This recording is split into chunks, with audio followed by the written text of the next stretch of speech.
আজ আমরা বেরিয়েছি টার্নার ফলস দেখতে। এটা আমাদের পাশের স্টেট ওকলাহোমাতে রয়েছে।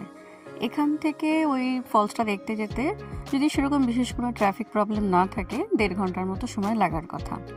তো আজ ছুটির দিন, ওয়েদার যদিও বিশেষ ভালো নয়, মেঘলা আকাশ এবং ঠান্ডাও বেশ পড়ে গেছে।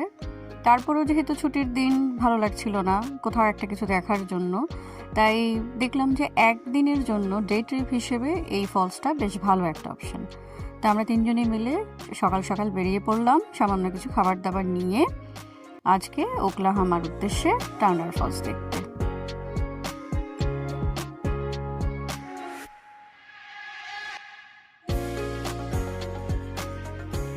প্রায় 2 ঘন্টা লাগলো আমাদের এই জায়গাটায় এসে পৌঁছাতে। তারপর এখানে এসে গাড়িটা পার্ক করে রেখে আমরা টিকিট কেটে নিলাম। টিকিট কেটে নিয়ে এবার আমরা আস্তে আস্তে বেরিয়ে পড়লাম টার্নার ফলসের উদ্দেশ্যে। এখান থেকে বেশ কিছুটা পথ হেঁটে তবে আমরা টার্নার ফলস দেখতে পাবো। এবার আমরা যাচ্ছি টার্নার ফলসের দিকে। কিছুটা পথ হেঁটে গেলে পরে ফলসটাকে দেখতে পাওয়া যাবে। বাঁদিকে যে জলটা দেখা যাচ্ছে ওটাই টার্নার ফলস থেকেই এসছে। ডান দিকে কিছুটা গেলে পরে আমরা একটা পুরনো ভাঙাচোরা ক্যাসেল দেখতে পাই। 19বিংশ শতকে একজন প্রফেসর গেস্ট হাউস হিসেবে থাকার জন্য এই ক্যাসেলটা বানিয়েছিল। এখন যদিও এখানে আর কেউ থাকে না, টার্নার ফলসের যে কর্তৃপক্ষ রয়েছে তারা এটাকে দেখাশোনা করে থাকে।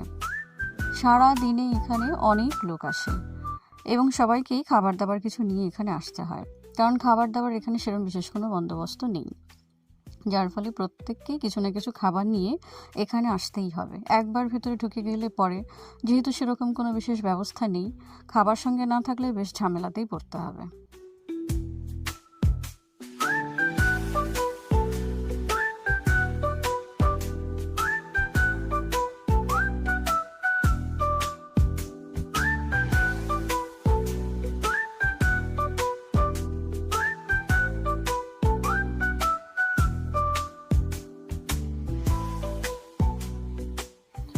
এবার আমরা পৌঁছে গেলাম টার্নার ফলসের ঠিক সামনে।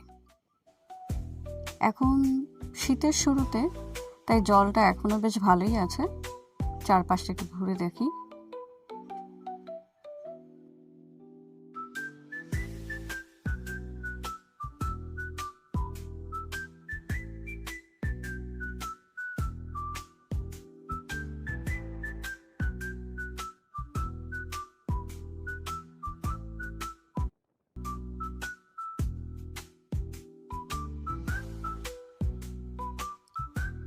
এরপরে আমরা ফলসের আরেকটা দিকে এলাম।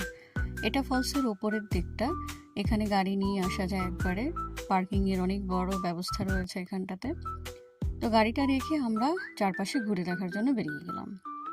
অনেকটা লম্বা জায়গা নিয়ে ফলসটা রয়েছে এবং এখানে প্রচুর ট্রেলের জায়গা রয়েছে। অনেকে নিচে নেমেছে, স্নান করছিল। এই জায়গাটাতে দূর থেকে উইন্ডমিলগুলো দেখা যাচ্ছিল।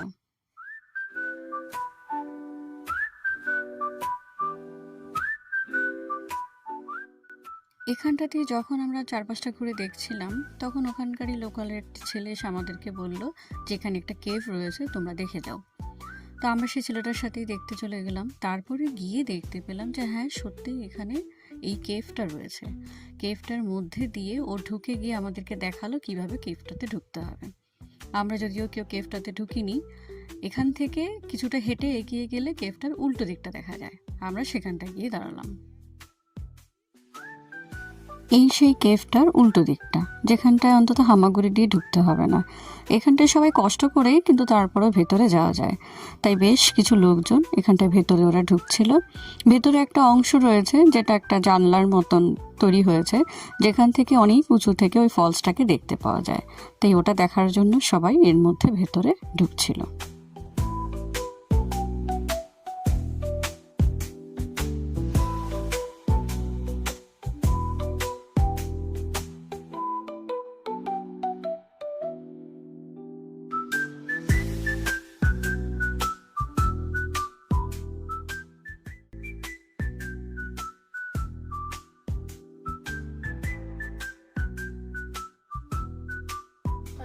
This is the another entry.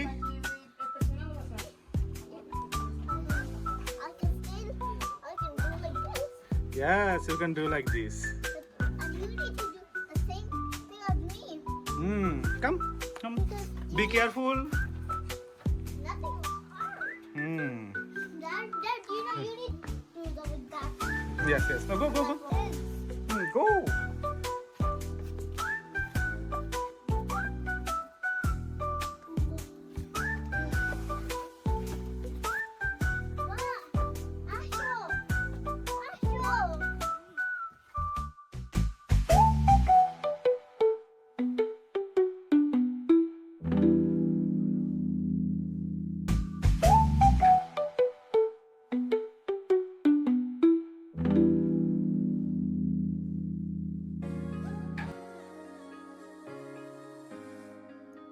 এবার আমরা ফলসটার যে দিকটাতে এসেছি এটা অনেকটাই নিচে এবং চারদিকটা বেশ চুপচাপ। দিনের শেষ বলেই ঠান্ডাটাও অনেক বেড়ে গেছে আগের থেকে। এখানটা এসে আমরা বেশ কিছু ইন্ডিয়ান ফ্যামিলি দেখতে পাই, যাদের মধ্যে বয়স্ক লোকজন রয়েছে, বাচ্চারা রয়েছে। এখানে ক্যাম্পিংয়ের খুব ভালো ব্যবস্থা করা আছে, থাকার ব্যবস্থা রয়েছে, যেখানে বারবিকিউর ব্যবস্থা রয়েছে এবং চারদিকটা বেশ পরিষ্কার পরিচ্ছন্ন। অনেকটা জায়গা জুড়ে এখানে থাকার ব্যবস্থা রয়েছে। বেশ ভালো লাগছিল চারদিকটা।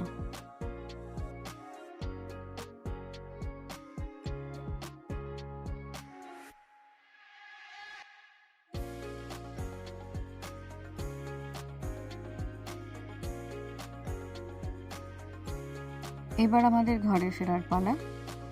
সেই সকালবেলা আমরা বেরিয়ে পড়েছিলাম টার্নার ফলস দেখতে। ওয়েদারটা আজ ভালো ছিল না এবং বেশ ঠান্ডাও ছিল, কিন্তু তারপরেও আজকের দিনটা এখানে ভালোই কাটলো।